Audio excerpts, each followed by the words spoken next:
Salut à tous, c'est Bérangère de Pattes en l'air. J'espère que vous allez bien. J'espère aussi que vous voyez qu'on est encore là, qu'on est début 2024 encore, même si on n'est plus en janvier, mais on est encore là, pour se retrouver, pour parler aujourd'hui communication animale. Et normalement, la lumière est un peu mieux maintenant sur cette vidéo-là par rapport à la précédente. Encore désolée, mais comme j'avais redémarré l'appareil photo après des années, ben clairement les réglages n'étaient plus du tout au top. Attendez 2 secondes, je mets tout en silencieux pour être avec vous.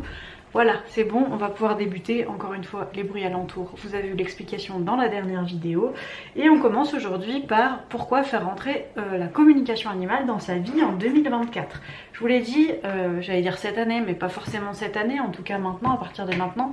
Je veux pas me limiter dans ce que je vous dis par rapport à attention je suis éduque ou attention je fais de la com animale. Je veux parler des animaux, des chiens.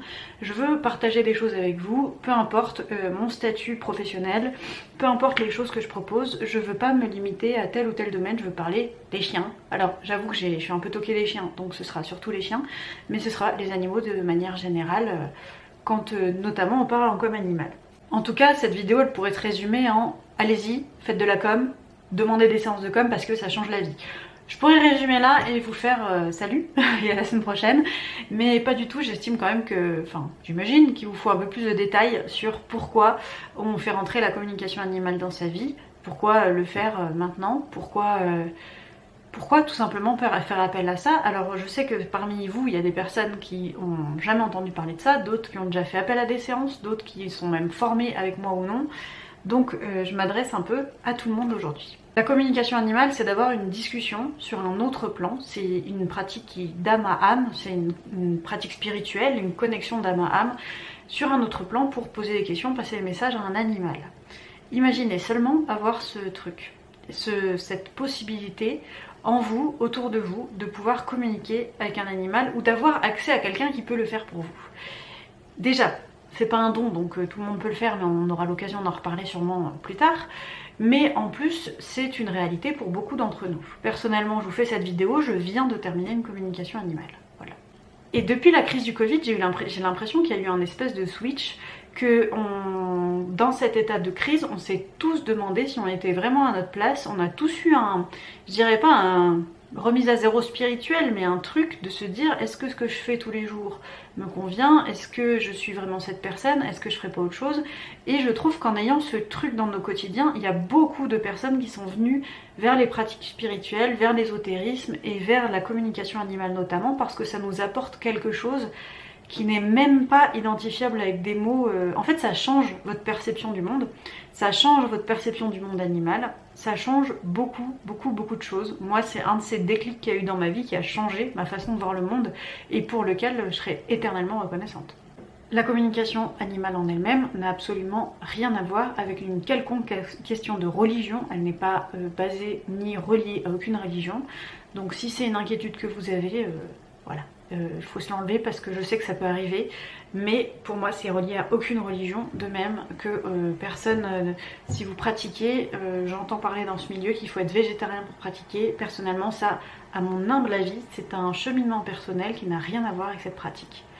Là, le bruit, c'est mon PC. Je le mets en veille, voilà. Normalement vous ne l'entendez plus, si ça se trouve vous n'avez rien entendu. Quand on s'ouvre à la communication animale, il faut donc être prêt au changement radical dont je vous parlais avant, à la vision du monde qui évolue, à certaines de ses convictions qui peuvent aussi évoluer. Je pense notamment aux idées qu'on a dans l'éducation canine, qui peuvent carrément se retrouver bien mises à mal quand on fait de la communication animale, parce qu'elles ne se retrouvent pas forcément dans ces pratiques-là et dans les mots qu'ont les animaux envers nous.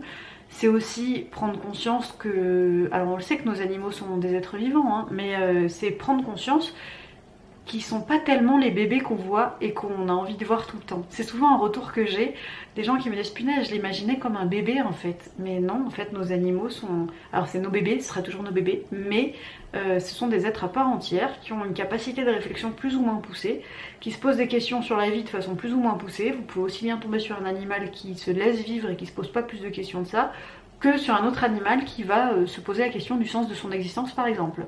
Donc les animaux sont aussi variés que nous et il faut être prêt à cette chose-là. Parce qu'en fait, quand on n'a pas accès à la com animale, on ne connaît que la partie visible de nos animaux, qui est aussi très importante. Hein. Je conseille toujours de ne pas tout baser sur la com animale, comme ne pas tout baser sur l'éducation canine, mais d'avoir un ensemble d'outils pour nous aider. Et la com animale peut nous apporter ce truc non visible qui complète cette magie visible que l'on vit au quotidien. En plus, commencer la com animale en 2024 permet évidemment d'améliorer la qualité de vie de nos compagnons. Améliorer la qualité de vie parce qu'on prend en compte les demandes qu'ils peuvent avoir. Alors je vous arrête tout de suite, quand on dit à un animal de quoi as-tu besoin que je fasse pour toi, on a toujours peur, soit d'avoir des demandes trop osées, soit des trucs qu'on pourrait pas mettre en place, soit des reproches. Pour les demandes trop osées, clairement, ça ne m'est jamais arrivé de voir un animal qui demande des trucs de fou.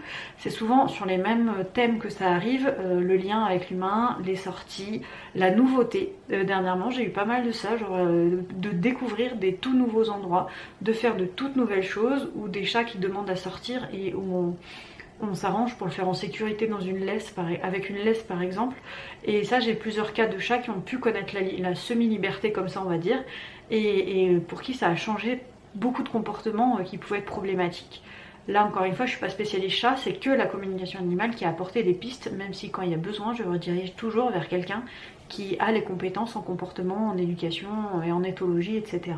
Si c'est pas moi, c'est quelqu'un d'autre.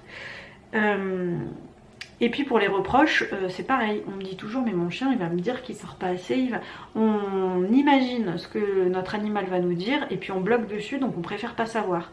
Alors que pas du tout. Pas du tout, vraiment nos animaux sont très compréhensifs, je trouve que c'est des êtres tellement purs que, en pratiquant la com, je comprends encore moins, déjà que j'ai jamais compris, mais je comprends encore moins comment on peut vouloir du mal à des êtres pareils qui ne nous veulent que du bien. Voilà, et qui se veulent que du bien et qui sont là parfois dans des phases d'apprentissage qu'on peut avoir mais qui ne nous jugent pas et qui sont là pour nous accompagner dans ces phases et pas nous faire des erreurs mais nous faire apprendre de nos erreurs passées et nous accompagner en nous disant que c'est pas grave. Ça c'est un truc que j'ai jamais vu chez un être humain et que je vois tout le temps chez l'animal, de dire c'est pas grave, c'était une phase d'apprentissage, c'est comme ça, voilà. Pour moi, découvrir la communication animale, c'est découvrir la vraie puissance du monde animal, de vraiment connaître les animaux en profondeur, de connaître ce qu'ils veulent, ce qu'ils peuvent réfléchir, quoi, de quelle manière ils peuvent réfléchir, qu'ils peuvent penser à ce que ce soit leur place dans le monde, que ce soit la place de quelqu'un d'autre. C'est pas rare aussi de voir des personnes faire des coms avec des animaux sauvages et de nous apporter des éclaircissements sur la vision qu'ils ont de notre société. C'est pas triste hein, des fois. Et ben c'est pareil aussi avec nos animaux, de leur demander ce qui leur convient, ce qui leur convient pas, parce qu'en fait nous on a l'impression de les observer tout au long de la journée, mais je vous assure que eux c'est 100 fois pire et ils nous connaissent bien plus que nous on ne les connaît. Et puis c'est aussi l'occasion de découvrir son animal comme on ne l'a jamais connu et comme on ne le connaîtra jamais en dehors de cette pratique de la com animale. Donc c'est une belle expérience à offrir à son animal et à s'offrir en cette nouvelle année. C'est un bon moyen de se découvrir sous un nouvel angle, de se parler, d'échanger, de communiquer, que ce soit vous directement ou par le biais de quelqu'un d'autre. C'est vraiment un beau moyen de l'aider aussi. Alors encore une fois, je suis éducateur canin, mais j'aide aussi pour des problèmes de comportement en com animal associés à de l'éducation ou non. Il y a des choses qu'on peut... En fait, avec l'éducation, ça permet, associé à ça, ça permet de demander directement à l'animal si nous, on peut faire quelque chose, si ce qu'on met en place lui convient, le prévenir des futurs exercices mis en place, si on peut changer quelque chose dans notre comportement, la cause du comportement, cette fameuse cause que souvent on s'entête à chercher alors qu'on n'en a pas forcément besoin, et bien là il suffit entre guillemets de la demander à l'animal et s'il a cette cause, s'il en a une idée, il n'y a aucune raison qu'il ne vous la dise pas. Voilà, donc ça apporte beaucoup d'éclaircissements, c'est un gain de temps énorme et c'est s'assurer que son animal va bien, vit bien et qu'on lui apporte ce qu'il faut.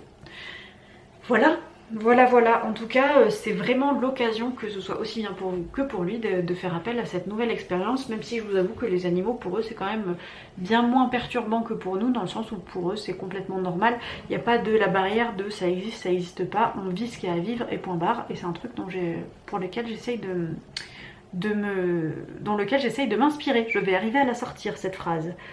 J'espère en tout cas que cette vidéo vous aura éclairé, plu, peu importe. Et je vous laisse, si vous avez des questions, me les poser directement dans les commentaires. Ça pourrait être l'occasion de revenir en vidéo plus tard pour répondre à vos questions. Avant il y avait le format Ask du dimanche, mais maintenant j'ai pris la décision de ne plus poster les week-ends. Voilà, donc je me tiens à votre dispo pour vous répondre, pour vous accompagner. Si vous souhaitez découvrir ce monde de la communication animale, je vous laisse me contacter par email ou sur les réseaux sociaux. Je vous donnerai les informations. Même si plus tard je pense faire une vidéo sur comment ça se passe, comment on s'organise, etc. Parce qu'il me semble en avoir fait une dans le passé, mais ça a un peu évolué depuis. Et voilà, une séance, une formation, peu importe, je suis là pour vous, ou même juste discuter, hein. On n'est pas obligé de prendre des séances ou des formations pour venir discuter avec moi. N'hésitez pas à venir papoter en message privé, ce sera avec grand plaisir, ou directement dans les commentaires. Pour ma part, je vous dis à très bientôt dans une nouvelle vidéo. Salut!